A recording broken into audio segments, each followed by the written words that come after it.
The world was on the brink of environmental collapse. It was the year 2042, and humanity was drowning in its own waste. The oceans had become plastic graveyards, mountains of garbage grew uncontrollably, and air pollution reached unbearable levels.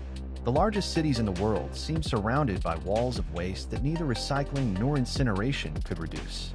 It was then that a group of scientists, engineers, and entrepreneurs, desperate to find a definitive solution, proposed something radical: throwing garbage into volcanoes. If nature already created these colossal furnaces naturally, why not use them as incinerators? The Earth's geothermal energy would consume the waste without the need for fossil fuels or significant emissions. Supporters of the idea claimed that lava, with temperatures exceeding 1,000 degrees Celsius, would destroy any material without leaving a trace. The theory was simple, elegant, and above all, desperately attractive in a world where no options remained. Lava is incredibly hostile, extremely hot, and absolutely lethal to any object or living being that comes into contact with it. Its scorching heat vaporizes, melts, and destroys almost everything that falls into the craters of volcanoes filled with burning magma, turning it into ashes or gases. If a person, an object, or even an entire structure were to fall into an active volcano brimming with molten magma, its entire body and structure would disappear, consumed without leaving a visible or recognizable trace. But then an intriguing and fascinating question arises. If volcanoes are so incredibly efficient at making almost any material disappear so quickly and completely, why aren't they used as a natural method of waste disposal? Could humanity get rid of its immense amount of garbage and waste by harnessing the extreme heat of active volcanoes? Has anyone ever attempted such an experiment to see if it would be a viable solution? Is it truly possible, both logistically and technologically, to transport enormous amounts of waste from all over the world and dump them into an erupting or constantly active volcano? And if this were a feasible option, what dangers would such a procedure involve? Would there be unforeseen environmental consequences, such as the release of toxic gases or the disruption of the volcanic ecosystem? Or perhaps the materials wouldn't be destroyed as expected and could generate dangerous side effects. This proposal opens a complex debate about the limits of nature and human intervention in using volcanoes as natural incinerators. Let's imagine something for a moment.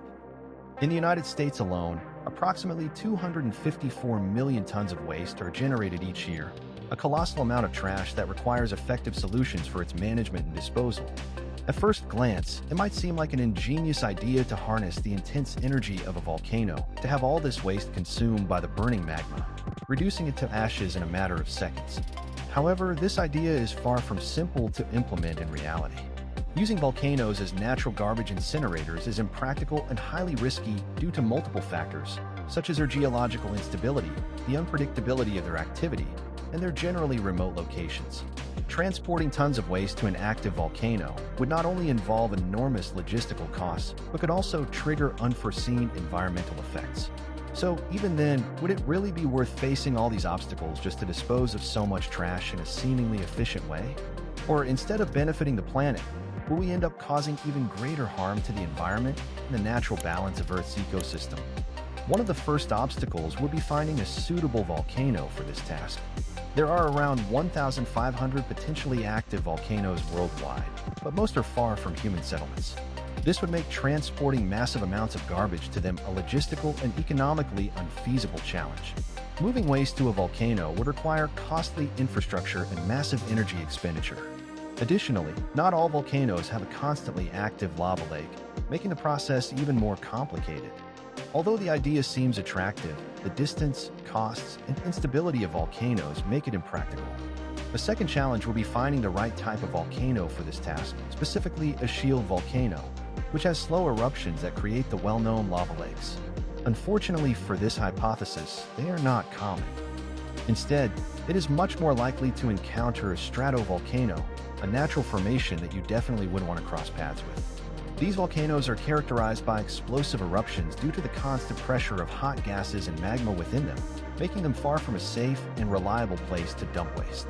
A volcanic fumarole is an unpredictable environment filled with dangers such as toxic gases, splashes of lava, and, of course, falling rocks and microrocks ejected by the volcano. And naturally, dumping garbage only makes the situation worse. Throwing waste into volcanoes triggers explosive reactions, posing the risk of toxic gas emissions and environmental contamination. But don't think that this idea, one that we have all probably considered at some point, has never been attempted. In 2002, researchers in Ethiopia decided to throw a 30-kilogram bag of waste into a volcano. In reality, this was a very small amount of trash compared to the massive tons produced worldwide. The results, however, were explosive. Due to the instability of magma, chain explosions can occur when something cold, like garbage, comes into contact with the extreme heat of a volcano's lava. These explosions, in turn, produce dangerous gases. Burning waste in volcanoes releases unfiltered pollutants and could worsen the carbon footprint. Now, can you imagine the consequences of throwing millions and millions of tons of garbage into a volcano? Can you picture the scale of these explosions if we dump an entire country's waste into one? To give you an example, when rocks fall into the lava lakes of Hawaii, they cause lava to shoot up to 85 meters into the air. Imagine that reddish material invading the sky. Not to mention the toxic gases released after dumping waste. And let's not forget that not all materials will disintegrate. Any remaining residues could contaminate the surrounding environment. In the year 3067, after extensive research, the first large-scale experiment was conducted at Masaya Volcano in Nicaragua, an active caldera with a constantly moving lava lake. Drones equipped with sensors and cameras dropped tons of electronic waste, plastics, and industrial debris directly into the crater. Observers watched as the waste melted almost instantly, swallowed by the incandescent red vortex. There were no visible explosions or changes in volcanic activity, just a deep, barely perceptible rumble, as if the Earth were digesting the new food it had been given. Scientists celebrated the success, and within months, governments began replicating the model in active volcanoes around the world. Japan, a country with a history of advanced waste management but limited landfill space, adapted Mount Aso as a natural incinerator. Indonesia turned Krakatoa into a final disposal site for industrial waste. Italy, desperate to reduce pollution, authorized the use of Vesuvius. In Latin America, Popocatépetl and Villarrica began receiving tons of garbage each week. At first glance, the strategy seemed to work. Waste levels dropped drastically, cities regained space, and the air seemed cleaner. For the first time in decades, there was hope. But the Earth is not a passive landfill. What initially seemed like an efficient method soon turned into an unprecedented geological and atmospheric catastrophe. 10 years after the program's implementation, volcanoes began behaving erratically. Vesuvius, dormant for centuries, awoke with devastating fury, engulfing nearby cities in a river of fire and ash. In Hawaii, after years of being fed industrial waste, Kilauea released a cloud of toxic gases that covered the Pacific for months, affecting marine life and poisoning the air. Geologists discovered that synthetic materials, especially heavy metals and plastics, were not completely destroyed within the magma. Instead, they broke down into new chemical compounds that mixed with volcanic material, altering the pressure inside magma chambers and triggering unpredictable eruptions. Some plastics, instead of burning, fragmented into microparticles that were expelled into the atmosphere with each eruption. Ash clouds no longer contain just rock and sulfur particles, but also synthetic nanoparticles that spread across the world, contaminating rivers, soils, and human lungs. The climatic impact was catastrophic. The accumulation of waste in volcanoes intensified their activity, causing simultaneous eruptions in different parts of the planet. The atmosphere filled with pollutants and volcanic ash, blocking sunlight and triggering a phenomenon known as volcanic winter. Global temperatures dropped several degrees within months, affecting agricultural production and sparking a food crisis. The seasons became chaotic. Summers turned cold, winters stretched longer than usual, and acid rain destroyed entire crops. By the time governments banned the practice, it was already too late. The Earth had changed. Volcanic activity, once predictable and cyclical, had turned into geological chaos. Massive columns of black smoke darkened the sky for years, plunging humanity into an era of despair.